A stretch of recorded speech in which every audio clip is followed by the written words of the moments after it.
The story of the Algo Center Mall collapse begins not with a disaster but with optimism. In the late 1970s, the town of Elliott Lake, Ontario, was searching for economic renewal.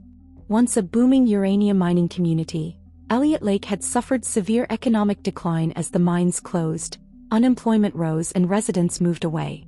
Civic leaders believed that modern infrastructure could revive the town's fortunes.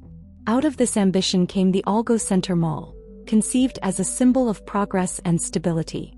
Opened in 1980, the mall was designed to be more than a shopping center. It was a mixed-use complex that included retail space, offices and eventually a hotel. Most controversially, the design placed a large parking deck directly on the mall's roof, an engineering decision that would later prove fatal. From the beginning, the mall's design carried hidden risks. The rooftop parking structure was exposed year-round to rain, snow, ice and, most critically, road salt use during Ontario's harsh winters. Water regularly penetrated the concrete slab, seeping into the steel support structure below. Rather than draining safely away, moisture collected in enclosed spaces, creating an environment where corrosion could quietly progress. These vulnerabilities were not adequately addressed during construction.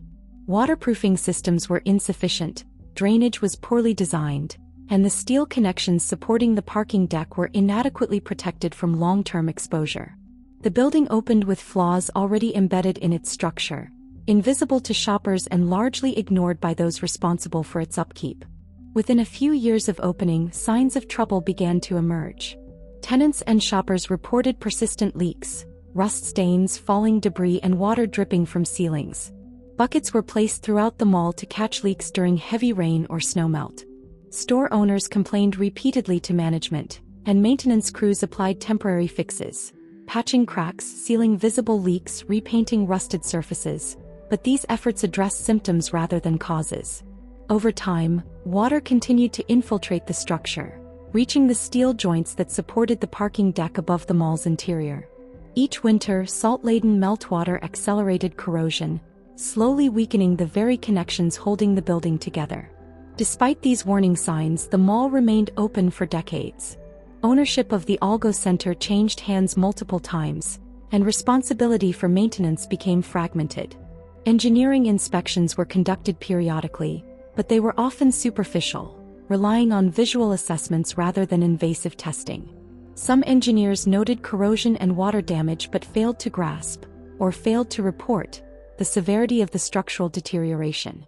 In several cases, reports were ambiguous or downplayed risks, allowing owners to avoid costly repairs.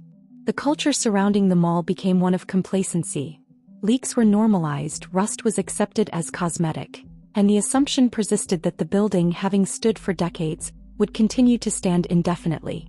By the late 2000s, conditions had worsened significantly. Corrosion in key steel joints beneath the parking deck had reached advanced stages.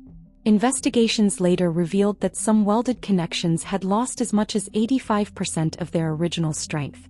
These joints were critical load-bearing elements, designed to transfer the weight of the parking deck, vehicles and snow loads into the building's structural frame. As steel thinned and welds deteriorated, the system's capacity eroded silently. Yet the danger remained largely invisible to the public. Shoppers continued to walk beneath the parking deck, unaware that the concrete slab above them was supported by steel connections nearing catastrophic failure. On Saturday, June 23, 2012, Elliott Lake was experiencing a typical early summer afternoon. The mall was moderately busy, with shoppers visiting stores and people eating in the food court below the parking deck. Above them, vehicles moved across the rooftop lot. At approximately 2:20 p.m., one vehicle drove over a critically weakened section of the deck. The additional load was small, well within what the structure should have been able to support, but it was enough to push the compromised steel connection beyond its remaining capacity.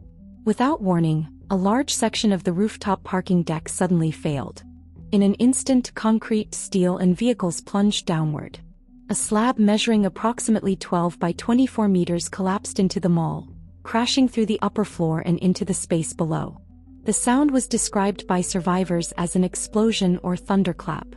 Dust filled the air, lights went out, and screams echoed through the building. Shoppers ran in panic as debris rained down.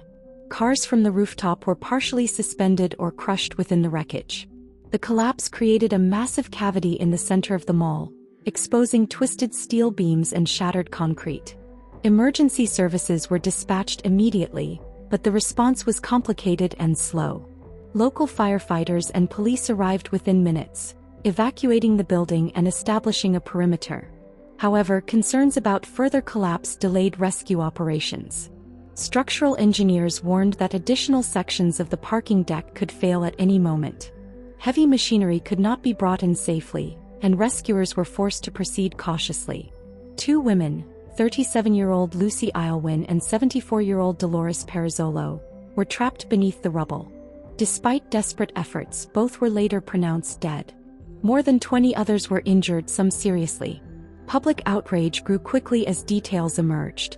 Many residents were furious that the mall had been declared safe just months earlier. Questions mounted about why known leaks and corrosion had not triggered closures or major repairs. As rescue operations dragged on for days, families of the victims watched in anguish, believing that delays may have cost lives. The tragedy struck at the heart of a small community, where nearly everyone knew someone affected. What had once been seen as a symbol of renewal now stood as a monument to neglect. In the aftermath, provincial authorities launched a full judicial inquiry to determine how the collapse could have occurred. The investigation uncovered a long chain of failures spanning more than 3 decades. Engineers, owners, inspectors, and regulators had each missed opportunities to prevent the disaster.